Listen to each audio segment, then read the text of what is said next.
You can't sit with us. Mom said you're a nobody."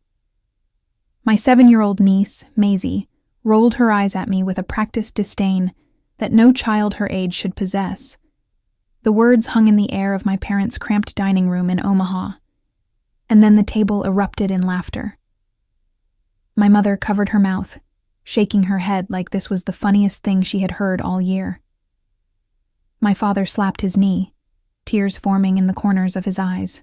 And my sister, Vanessa, 25 years old and the source of that venomous little phrase, just smirked from across the table, her arm draped protectively around her daughter's shoulders. I stood there holding a casserole dish I had brought for Sunday dinner, the same dinner I had been attending for years, the same dinner I had been funding for longer than I cared to remember.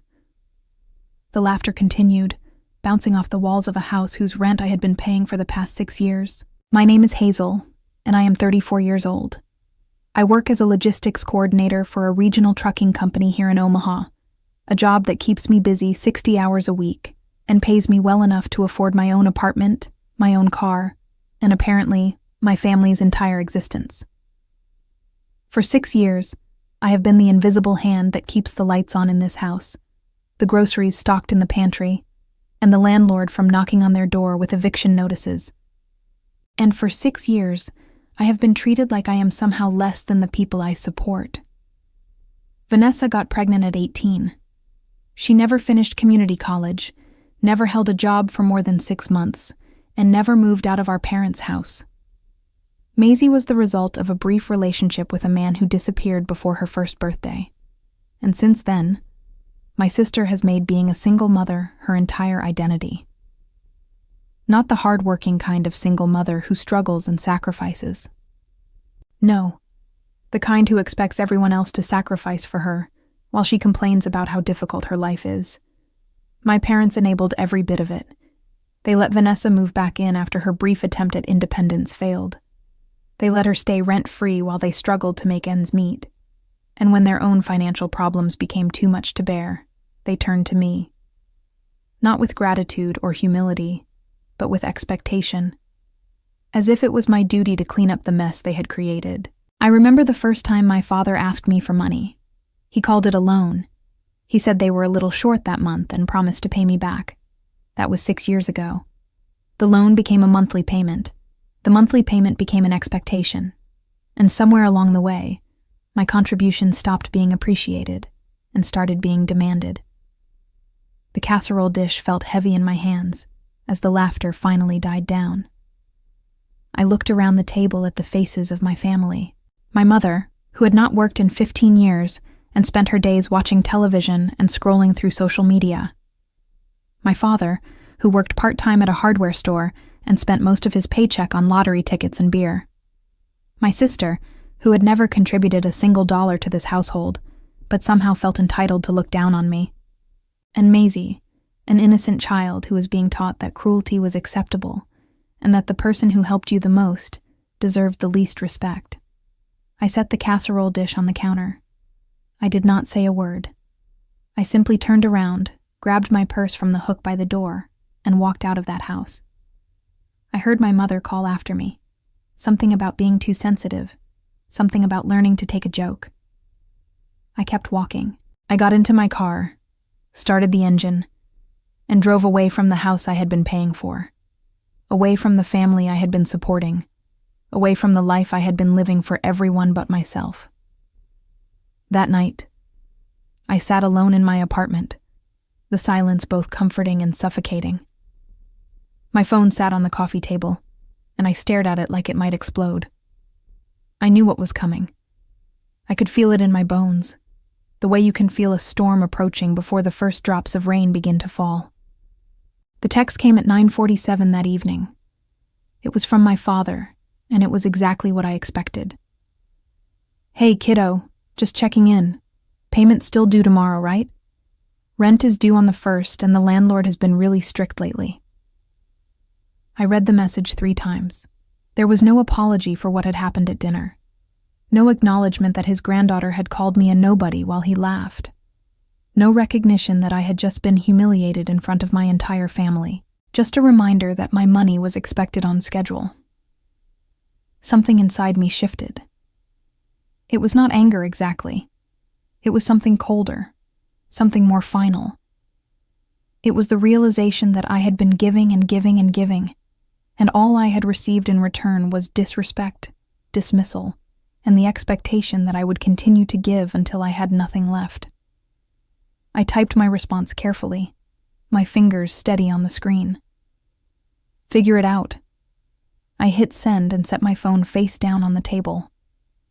For the first time in 6 years, I felt something I had almost forgotten existed. I felt free. But I also knew that this was just the beginning, and the storm I had felt approaching was about to make landfall. The next morning, I woke up to 17 missed calls and 43 text messages. My phone had been buzzing all night, but I had turned off the sound and slept better than I had in years. I scrolled through the messages while drinking my coffee, watching the progression from confusion to concern to outright panic. The first few messages were from my father, trying to clarify what I meant. Figure what out? And, is this some kind of joke? Then came the messages from my mother, starting gentle and escalating quickly. Hazel, honey, please call us back. I'm sure this is just a misunderstanding. Followed by, Hazel, this is serious. Your father is very upset. And finally, you cannot do this to us, after everything we have done for you. The irony of that last message was not lost on me, after everything they had done for me. I tried to think of what exactly that entailed. They raised me, yes. They fed me and clothed me and put a roof over my head until I turned 18. But so did every other parent in America. That was the bare minimum of their responsibility, not some extraordinary favor that entitled them to my financial support for the rest of my life. My sister's messages came later, around 3 a.m. She must have finally woken up and checked her phone. What the hell is wrong with you? And Mom and Dad are freaking out, and you need to fix this right now. Not a single word of apology. Not a single acknowledgement that her daughter had humiliated me at their dinner table while she sat there and laughed. Just demands. Always demands. I thought about the years I had spent trying to keep this family afloat. The overtime I worked so I could send them extra money during the holidays. The vacations I never took because I could not afford to miss a paycheck when they were depending on me. The relationships I let wither because I was always too tired or too stressed or too focused on making sure everyone else was taken care of. I remembered the time Vanessa asked me to buy Maisie a new bicycle for her 5th birthday because she wanted to be the one to give it to her, but could not afford it. I bought the bicycle. Vanessa took all the credit. Maisie never knew that her aunt was the one who actually paid for it. That was the pattern. I provided, and they pretended like everything came from somewhere else. I was the machine in the background, expected to run quietly and never complain. My phone rang again. This time it was my father. I let it go to voicemail, then listened to the message he left. Hazel, I don't know what's going on with you, but we need to talk. The rent is due tomorrow and we don't have the money. We've been counting on you for this. You can't just back out now with no warning. Call me back. No warning. 6 years of paying their rent, and I was supposed to give them notice before I stopped. Like I was their landlord instead of their daughter. Like I owed them a formal resignation from the position of family ATM. I thought about calling him back. I thought about explaining everything I was feeling, all the hurt and resentment and exhaustion that had been building for years. But then I remembered Maisie's words, her tiny face twisted with contempt, as she told me I could not sit with them. I remembered my mother's laughter, my father's tears of amusement, my sister's satisfied smirk, and I realized that explaining would not change anything. They did not see me as a person with feelings and limits. They saw me as a resource to be exploited. I deleted my father's voicemail without responding. The day passed slowly. I went to work, focused on my tasks, and tried not to think about what was happening back at my parents' house. But every time my phone buzzed, my stomach would clench. The messages kept coming, each one more desperate than the last. My mother called me selfish.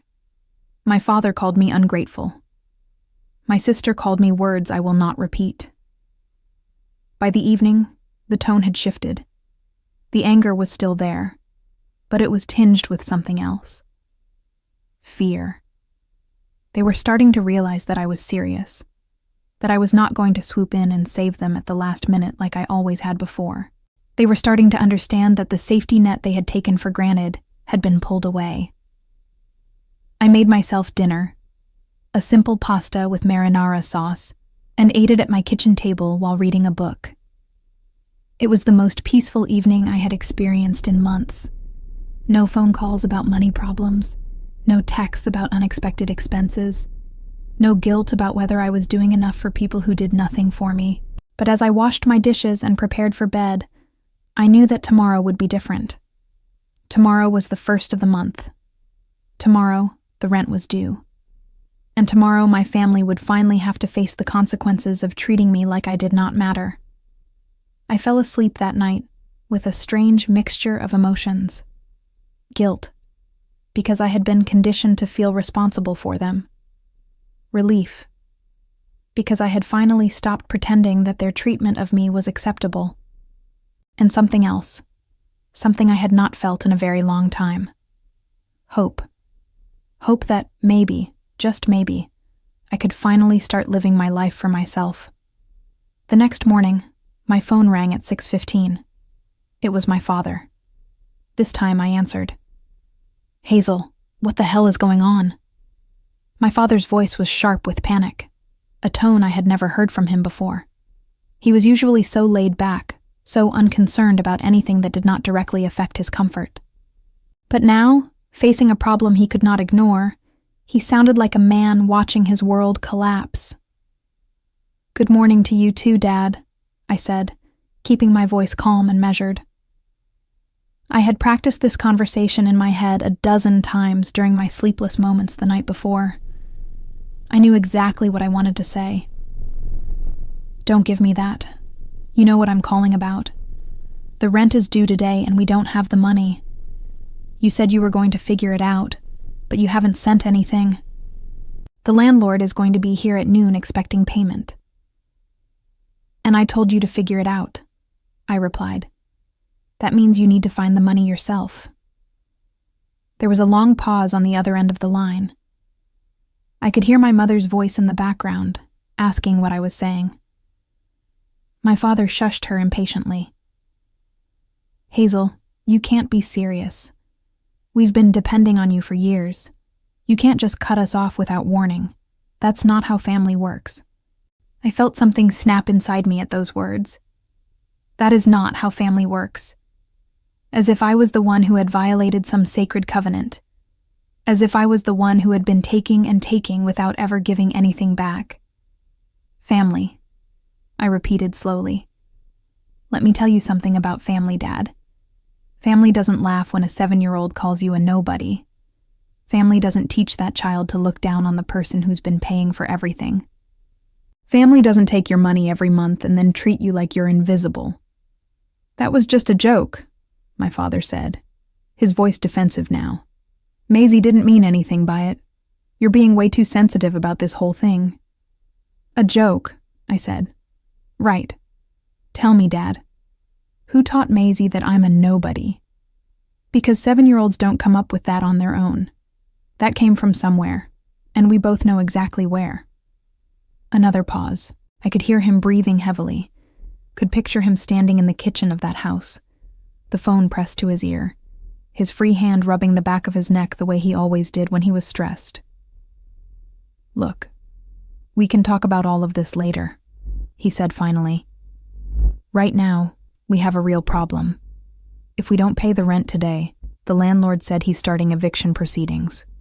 Do you understand what that means? We could lose the house."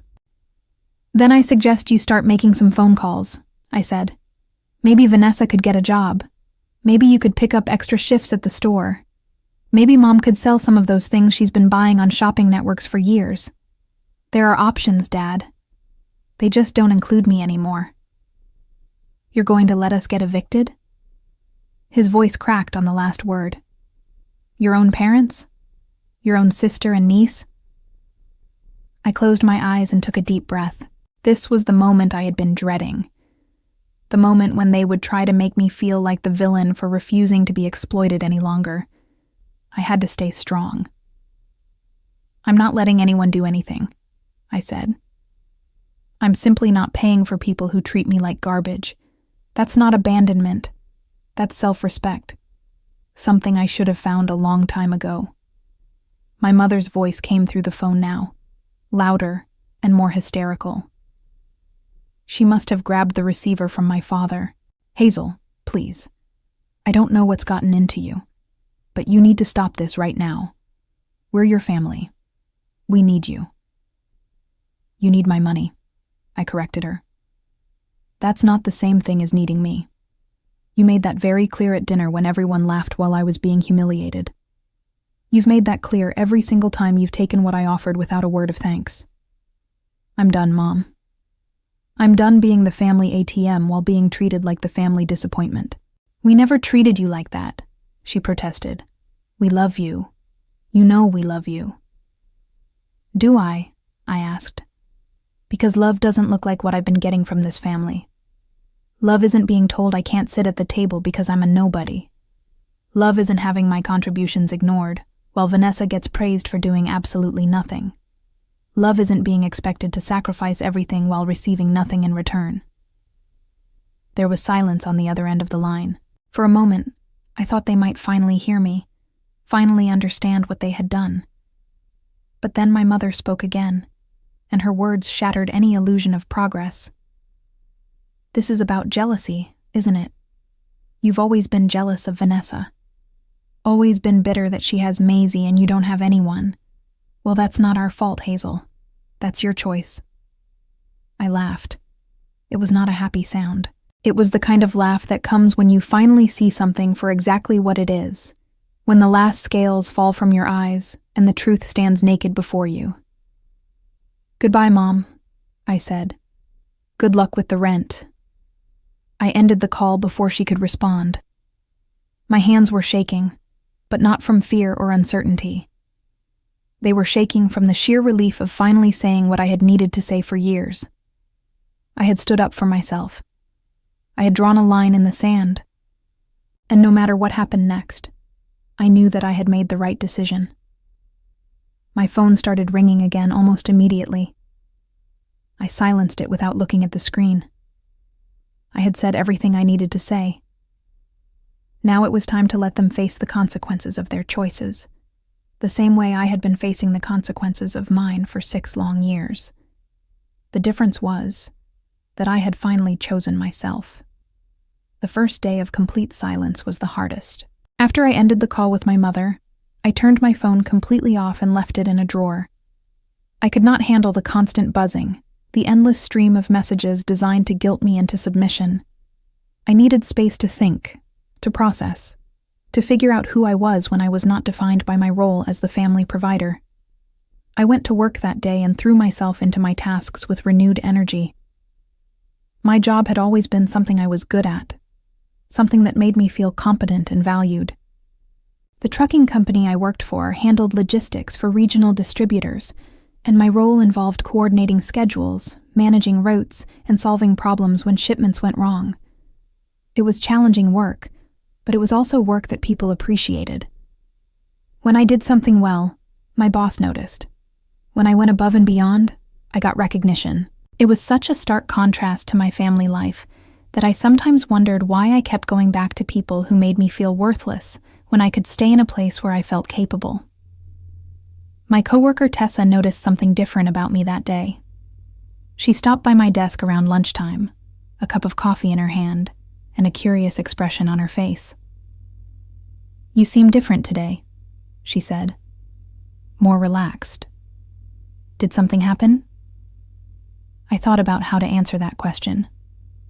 Tessa and I had worked together for 3 years, and while we were friendly, we were not exactly close friends.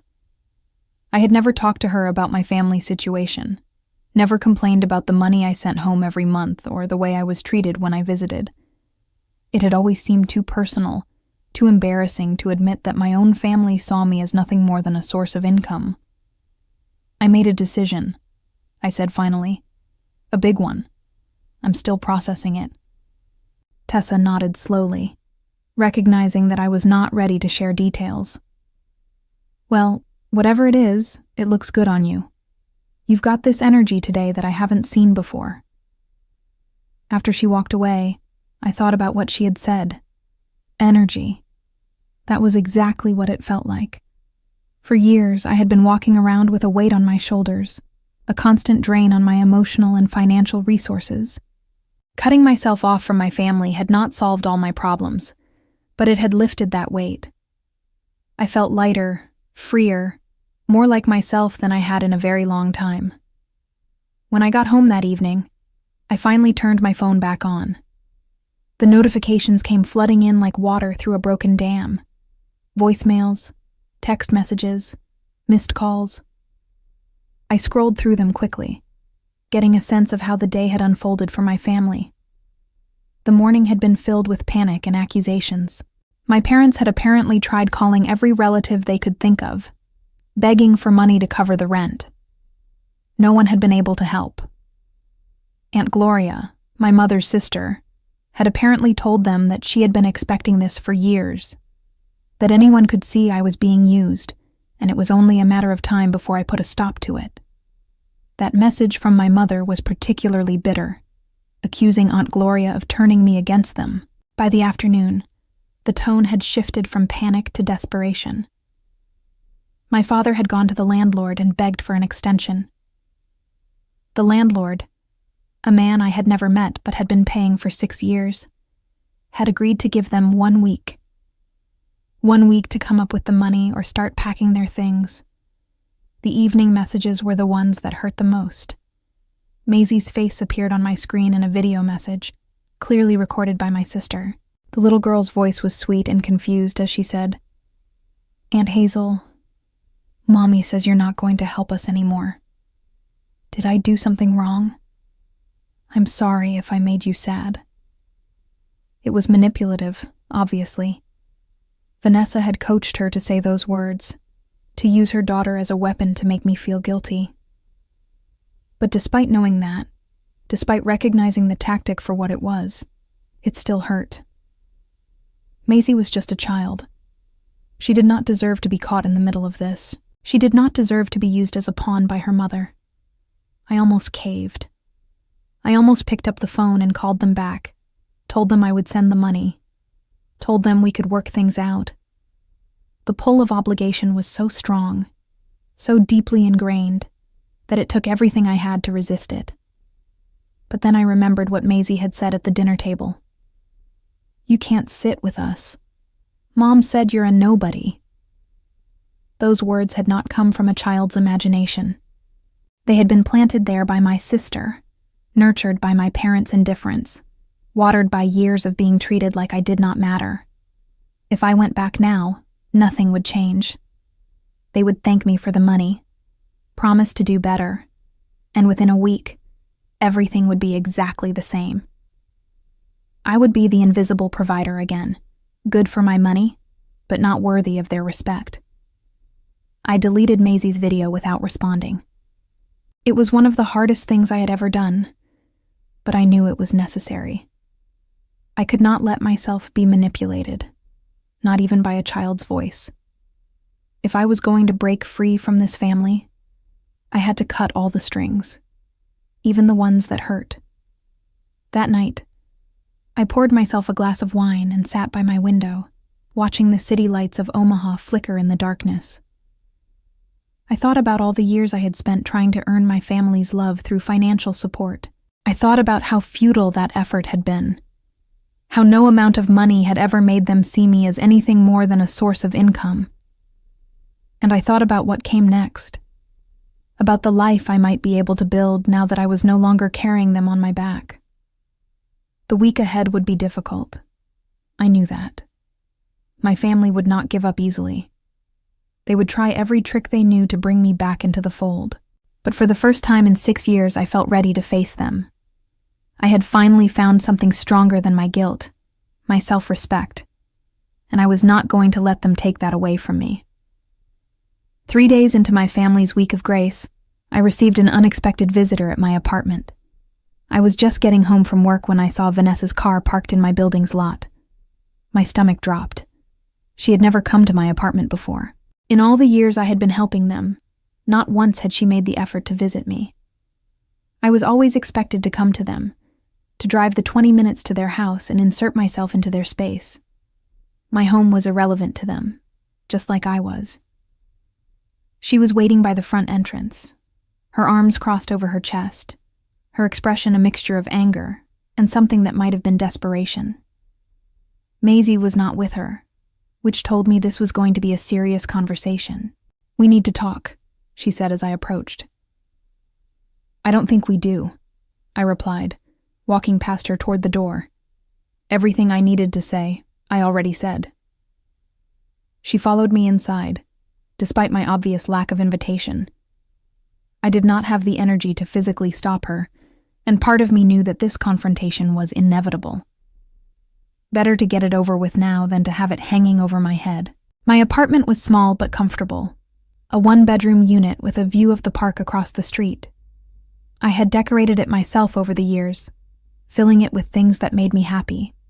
Plants on every windowsill, bookshelves overflowing with novels, art prints on the walls that I had collected from local galleries. It was my sanctuary, the one place in the world where I could be myself without judgment. Vanessa looked around with barely concealed disdain.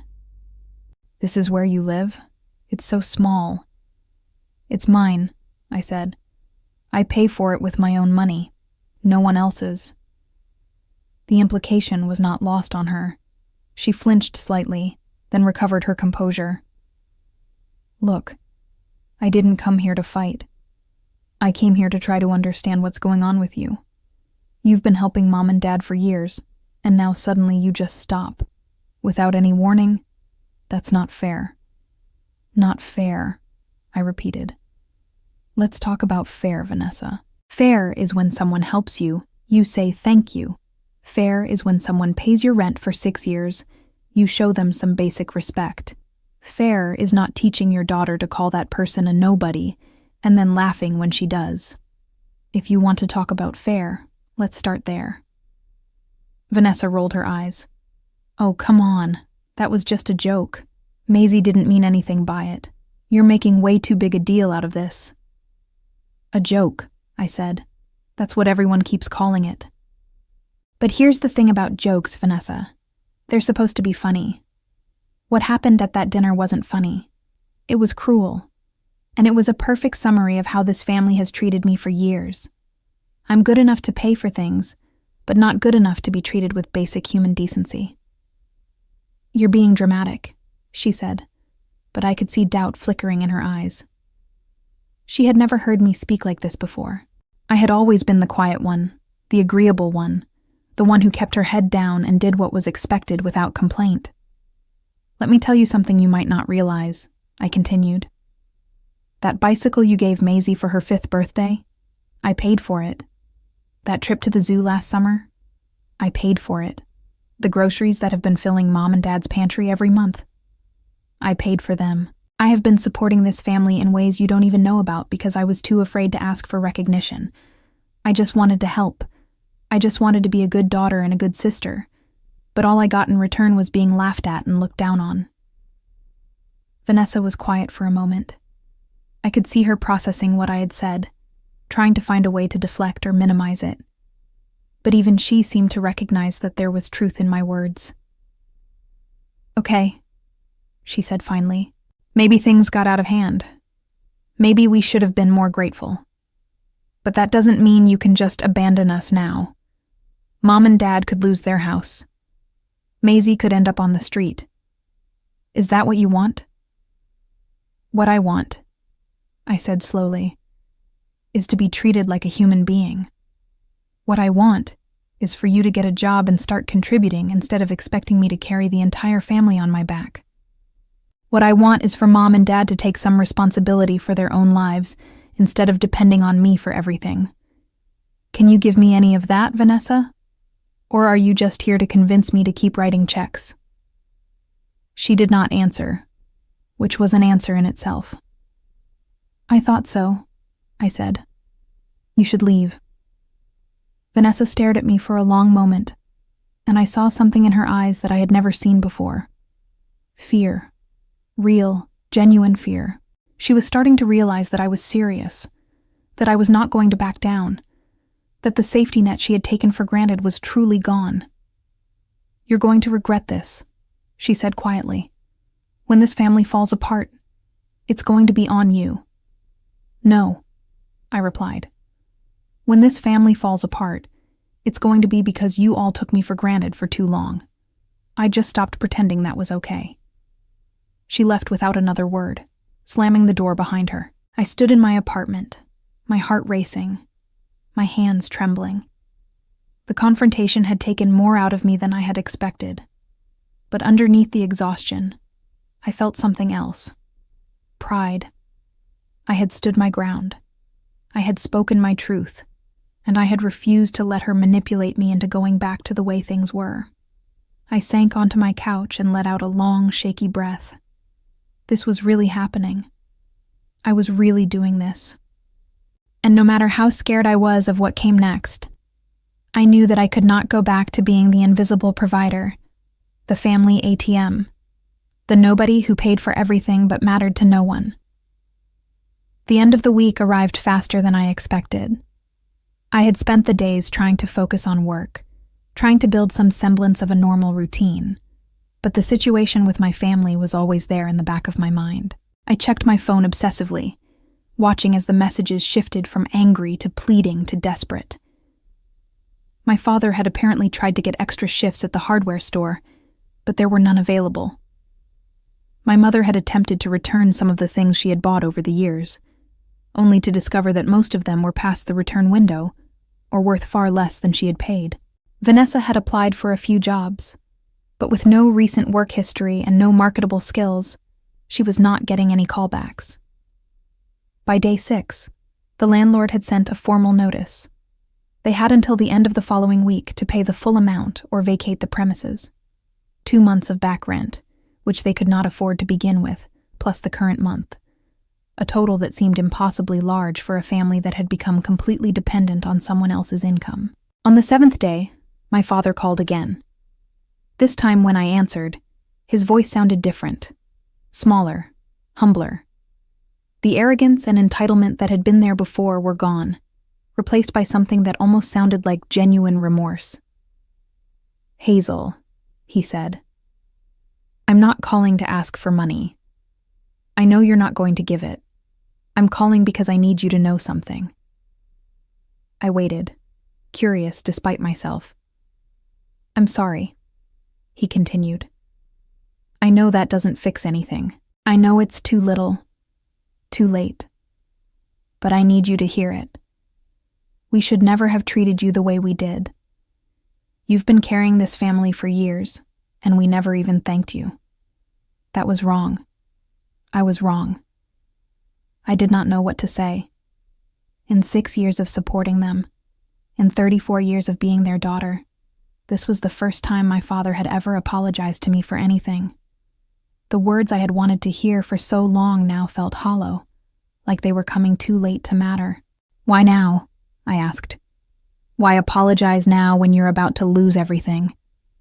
He sighed heavily. "Because losing everything made me realize what I had. Not the house, not the money. You. I had a daughter who loved us enough to sacrifice for us, and I never appreciated her. I never even saw her. I was so focused on what you could give us that I forgot to see who you were." Tears pricked at my eyes, but I refused to let them fall. "That's a nice speech, Dad. But words don't change anything. You can say you're sorry, but what about Mom? What about Vanessa? What about Maisie, who was taught to look down on me by the people who should have taught her to love me?" "I know," he said. "I know it's not just about me. But I'm the one calling, because I'm the one who started this. I'm the one who asked you for that first loan 6 years ago, and I'm the one who let it become something that consumed your life. That's on me. And I'm trying, Hazel. I'm trying to make the others see what I see now. It's not easy. Your mother is still convinced that you're being selfish. Vanessa is angry and scared. But I'm working on them. I wanted to believe him. I wanted so badly to believe that this was the beginning of real change, that my family could finally see me for who I was, instead of what I could provide. But I had been burned too many times to trust easily. What happens next? I asked. With the house, I mean. We're going to have to move, he said. The landlord isn't going to budge, and we don't have the money.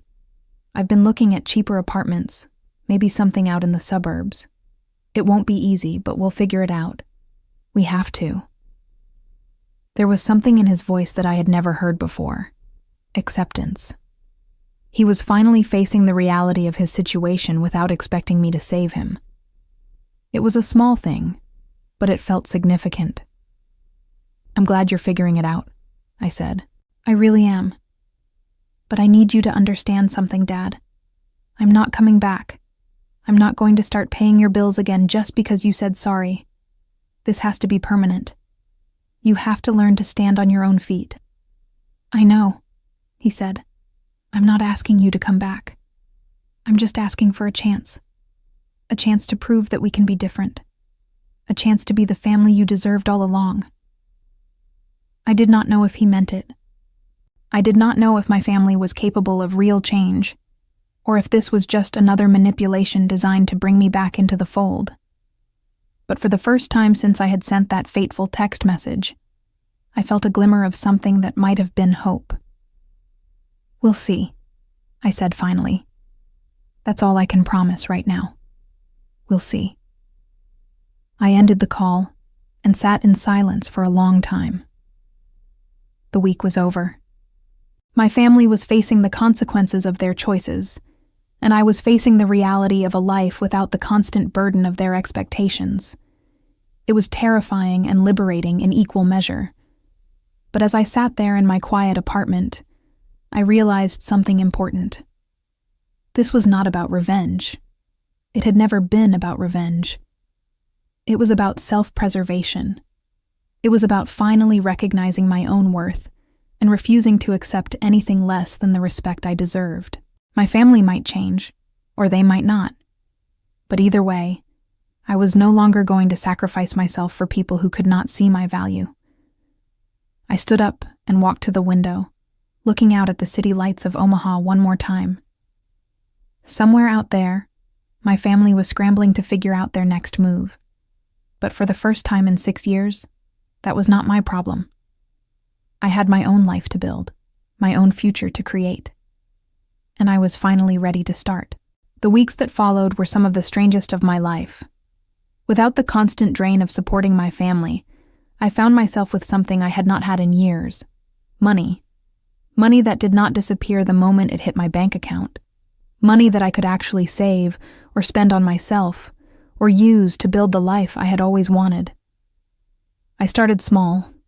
A new couch to replace the worn-out one I had been sitting on for years. Some clothes that actually fit well and made me feel good about myself. A weekend trip to Chicago, just because I could. Just because I had always wanted to see the city and never had the funds or the freedom to go. It was during that trip that I met someone who would become important to me. His name was Julian, and he was sitting at the coffee shop where I had stopped to rest my feet after a morning of sightseeing. We struck up a conversation about the book I was reading, and before I knew it, 2 hours had passed. He was kind and funny and genuinely interested in what I had to say. He treated me like a person worth knowing, not a resource to be exploited. We exchanged numbers before I left Chicago, and in the weeks that followed, we talked every day. Long phone calls that stretched into the night, text messages that made me smile during my lunch breaks. For the first time in my adult life, I was experiencing what it felt like to have someone care about me without expecting anything in return. Meanwhile, my family's situation continued to deteriorate. They had moved out of the house I had been paying for and into a small apartment on the outskirts of Omaha. My father had managed to get a few extra shifts at the hardware store, but it was barely enough to cover their reduced expenses. My mother had started working part-time at a grocery store, a development that apparently caused no small amount of resentment and complaining. And Vanessa had finally gotten a job at a call center, her first real employment in nearly a decade. I kept my distance, but I heard updates through Aunt Gloria, who had become a surprising ally in all of this. She had apparently been watching my family take advantage of me for years, waiting for the day when I would finally stand up for myself. When that day came, she was ready to support me. "They're struggling," she told me during one of our phone calls. "But they're also learning. Your father seems genuinely changed. Your mother is coming around slower, but she's getting there. Vanessa is the holdout. She still blames you for everything." "Of course she does," I said. Taking responsibility has never been her strong suit. "Give it time," Aunt Gloria advised. "Some people need to hit rock bottom before they can start climbing back up. Vanessa hasn't hit hers yet." I thought about her words long after our call ended. Rock bottom. That was what my family had been heading toward for years, propped up only by my financial support. Now that the prop was gone, they were finally having to face reality. It was painful to watch, even from a distance, but it was also necessary. My relationship with Julian continued to grow.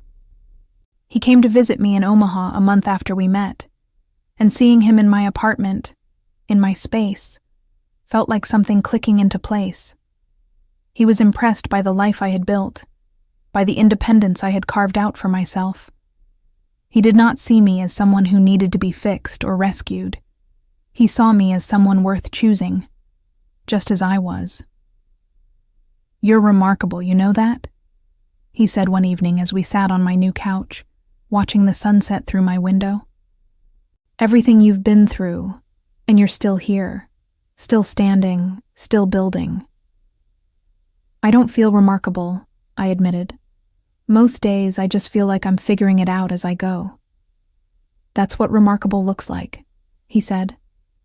"It's not about having all the answers. It's about showing up anyway." I leaned into him, feeling safe and seen, in a way I had never felt with my own family. This was what I had been missing all those years.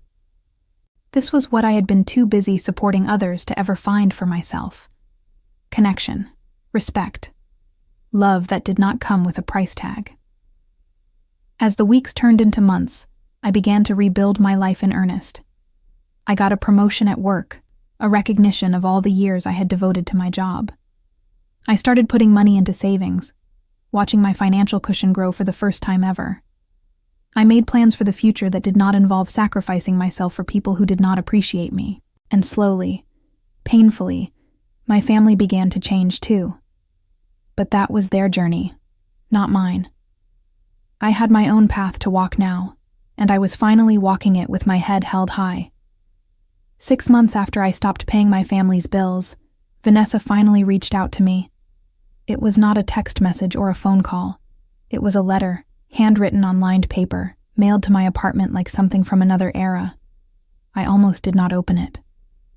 I was not sure I was ready to hear whatever excuses or accusations she had to offer.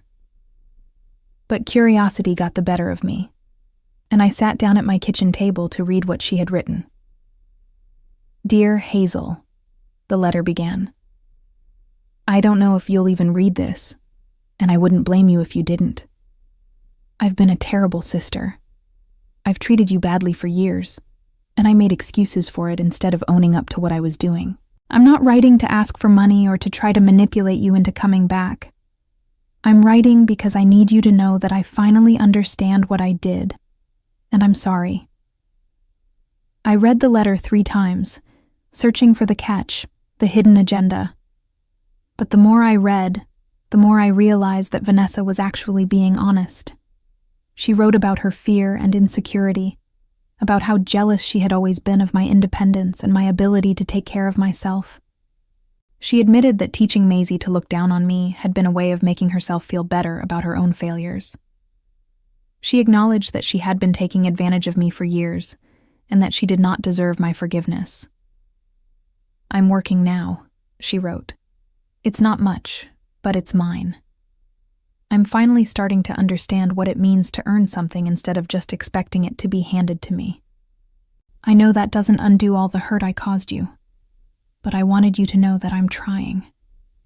I'm trying to be the person you deserved all along. The letter ended with an invitation. Vanessa was having a small birthday party for Maisie at their new apartment. She was not expecting me to come, but she wanted me to know that I was welcome. Maisie had been asking about me, she wrote. The little girl did not fully understand what had happened, but she missed her Aunt Hazel. I set the letter down and stared at it for a long time. Part of me wanted to throw it away, to dismiss it as another manipulation, but another part of me recognized something genuine in Vanessa's words. She was struggling, she was scared, and for the first time in her life, she was taking responsibility for her actions. I talked to Julian about it that night, asking for his perspective. He listened carefully to everything I said, then offered his thoughts. It sounds like she's really trying, he said. That doesn't mean you have to forgive her right away. It doesn't mean you have to go to that party or let her back into your life. But it might mean that change is possible. Real change. Do you think I should go? I asked. I think you should do whatever feels right for you, he said. But I also think that holding on to anger forever can become its own kind of burden. If there's a chance to heal, even a small one, it might be worth exploring. I thought about his words for days afterward. The anger I had carried for so long was starting to feel heavy, like something I was holding on to out of habit rather than necessity. My family had hurt me deeply, but they were also human beings capable of growth and change. Did I want to spend the rest of my life defined by what they had done to me? Or did I want to move forward, leaving space for the possibility of something better? In the end, I decided to go to Maisie's party, not because I had forgiven everything, not because I was ready to go back to the way things were, but because I wanted to see for myself whether the change was real. I wanted to give my family one more chance to show me who they could become. The party was small and modest, a far cry from the elaborate celebrations I had funded in the past. But there was something genuine about it, something real. Maisie ran to me the moment I walked in, throwing her arms around my legs and telling me she had missed me. My parents hugged me with tears in their eyes. Even Vanessa managed a genuine smile, though I could see the nervousness behind it. It was not a fairy tale reunion. There were awkward silences and unspoken tensions. But it was a start. And for the first time in a long time, I felt like I was part of a family that actually wanted me, not just my money. A year has passed since that night at my parents' dinner table, the night my niece called me a nobody, and I finally realized my own worth. So much has changed since then, that sometimes I barely recognize my own life. My family is still a work in progress. My parents have learned to live within their means, and my father has actually thanked me on multiple occasions for forcing them to become self-sufficient. My mother is slower to change, but even she has started treating me differently, with a respect that was never there before. And Vanessa, against all odds, has become someone I can almost call a friend. She has a job she is proud of, and she is raising Maisie to understand the value of hard work and the importance of treating people with kindness. Maisie herself has grown so much in this past year. She no longer sees me as the aunt her mother mocked.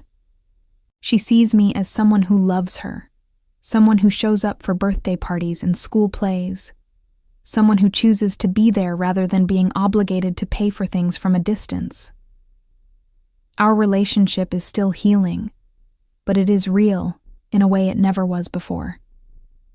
Julian and I are still together, our connection deepening with each passing month. He moved to Omaha 6 months ago, wanting to be closer to me, and we are talking about the future in ways that fill me with hope. He has met my family and seen both their flaws and their potential for change. He supports me in setting boundaries and celebrates me when I prioritize my own needs. For the first time in my life, I know what it feels like to be loved unconditionally.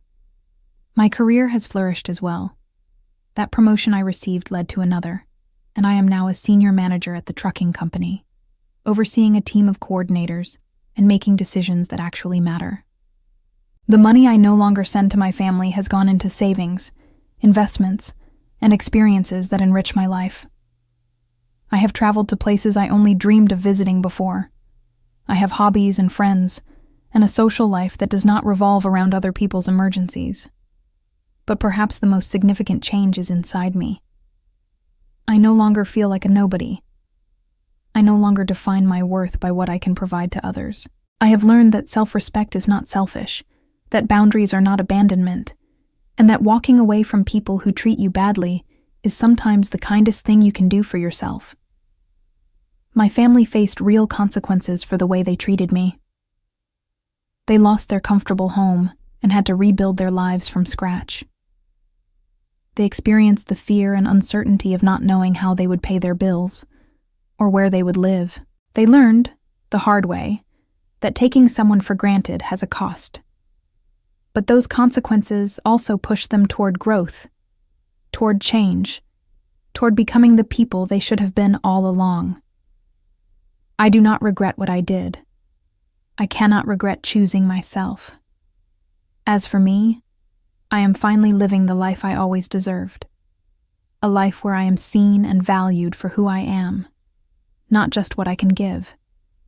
A life where my home is a sanctuary, my relationship is a partnership, and my future is something I get to choose. The girl who sat at that dinner table a year ago, holding a casserole dish while her family laughed at her humiliation, would barely recognize the woman I have become. Sometimes I think about that night, and what might have happened if I had stayed quiet, if I had paid the rent one more time, if I had continued to sacrifice myself for people who could not see my worth. I would still be the invisible provider, the family ATM, the nobody who paid for everything but mattered to no one. Instead, I chose a different path. I chose myself. Looking back now, I understand that revenge was never really the goal. What I wanted was freedom. Freedom from obligation, from expectation, from the crushing weight of other people's needs. And I found it, not by destroying my family, but by finally refusing to let them destroy me. My name is Hazel. I am 35 years old, and I am nobody's nobody anymore.